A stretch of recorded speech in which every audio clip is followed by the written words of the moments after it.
တွေ့ချင်းပဲပြောလိုက်တော့မှလားနားရဲဆွဲနေလို့ပါဟုတ်ပါတယ်တွေ့ချင်းကိုပြအောင်ပြရမယ်အခန်းကောင်းလေးတစ်ခန်းစီကိုခေါ်သွားပေးမယ်နော်အခုမှဆိုပြီးကျေဝန်းလာတဲ့အဆင့်ကြီး gym room facility open space rooftop swimming pool facility တွေ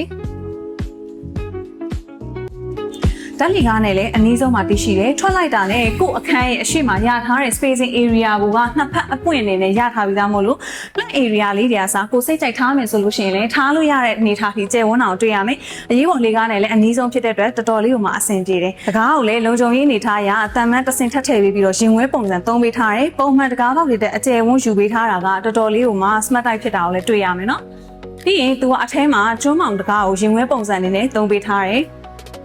ကျိုးမောင်ရင်ခွဲတကားပုံစံတွေကိုအသုံးပြုပေးထားပြီးတော့ပုံမှန် lock လေးတွေပဲထားပေးထားတယ်ဒီမှာဝင်ချင်းမာတွေကိုကိုဖျားကန်တီးတန့်တည်လို့ရတဲ့အခန်းတစ်ခုအနေနဲ့ထပ်ပါတယ်ဒါကတော့ကိုရီဗုဒ္ဓဘာသာအနေနဲ့ဖျားကန်မဲထားကိုရဲ့ကြိုက်တဲ့ပုံစံအနေနဲ့အခန်းခန်းအနေနဲ့သုံးပြုလို့ရတဲ့အခန်းတစ်ခုတီးတန့်ဖြစ်တယ်ဒီမှာ living room area အနေထားကတော့တကယ်ကိုမှ luxury condo တွေရဲ့ပုံစံအတိုင်းအကျယ်အဝန်းအနေနဲ့မြင်ရမှာဖြစ်တယ်ဒီကနေလဲ view point တွေကိုတော်တော်လေးကိုမှခံစားလို့ရမယ်ဒီကနေ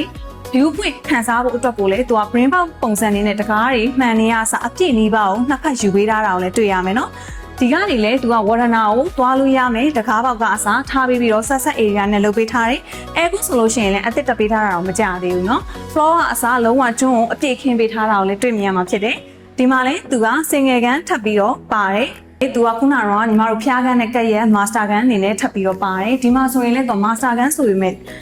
မိသားစုတစုစာအတွက်ကိုတော့ကောင်းကောင်းလေးထားခြင်းနဲ့ furniture တွေကိုဆက်လက်လုပ်လို့ရတဲ့အနေထားကျယ်ဝန်းအောင်တွေ့ရမယ်နော် high ceiling လည်းဖြစ်တယ်ဒီမှာလည်းသူက master ကန်ဖြစ်တဲ့အတွက် WC room လေးကိုလည်းတည်တံ့တည်ထားပေးနေ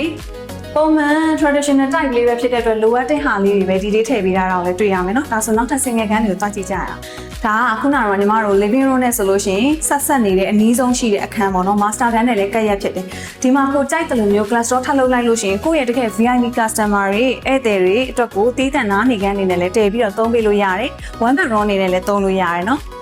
အဲ့လေ single နောက်ခန်းမှာဒီမှာဆိုရင်လည်း spacing area ကို compact ဖြစ်လေးနဲ့ပဲယူပေးထားတယ်ပုံမှန်လေးတွေပဲသုံးပေးထားတာကိုတွေ့ရမယ်နော်ဒါကတော့နောက်ထပ် main master bedroom လို့ပြောလို့ရတဲ့ master bedroom တစ်ခန်းမှာ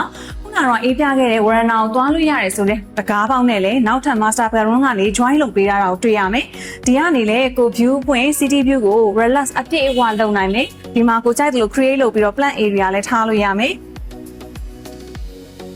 အခန်းတိုင်းမှာလည်း aircon ပါပြီးသားဖြစ်တဲ့အတွက်တော်တော်လေးကိုမှ perfect ဖြစ်တာကိုတွေ့ရမယ်နော်ဒီမှာထူးခြားတာလေးပြပေးမယ်ဒီမှာကသူကမိုးကောင်းခွန်တို့ရဲ့အခန်းတွေထဲမှာဆိုလို့ရှိရင် bathtub ပါတဲ့အခန်းကအရန်ရှားပါတယ်။ဒါပေမဲ့ဒီအခန်းမှာတော့ master bedroom နှစ်ခန်းကိုမှဒီအခန်းမှာ bathtub အထိထည့်ပေးထားတာကိုလည်းတွေ့ရမယ်။ပိုပြီးထူးခြားတာကကိုတီရေချိုးနေတဲ့အချိန်ကနေ relax လုပ်ပြီးတော့ကိုယ့်ရဲ့ view point ကိုခံစားလို့ရဖို့အတွက်ကို create လုပ်ပေးထားတဲ့ design တွေထားကတော်တော်လေးကိုမှ relax ဖြစ်စေမှာပါ။ဒါဆိုရင် kitchen room သွားတဲ့လမ်းမှာ commode WC လည်းထားပေးထားတဲ့အတွက်အဆင်ပြေတယ်။ဒါကတော့ kitchen room မှာ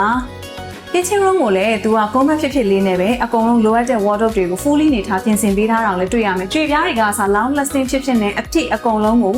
quality ကောင်းတာတွေကိုသုံးပြီးတော့မှပြင်ဆင်ပေးထားတယ်။ပြီးတော့ range တွေကစားထည့်ပေးထားတဲ့အတွက်တော်တော်လေးကိုမှအဆင်ပြေရနော်။ဒါကတော့အခု kitchen room ကနေထွက်လိုက်တာနဲ့ကို dining room area တည်ပြီးတော့တကယ်ကိုမိသားစုတွေအကုန်လုံး relax လုပ်ရင်းနဲ့ view point ခံစားရတဲ့ထားနိုင်တဲ့နေရာလေးတစ်ခုပါအခုအိမ်မိတ်ဆက်ပေးခဲ့တဲ့ကွန်ဒိုအခန်းက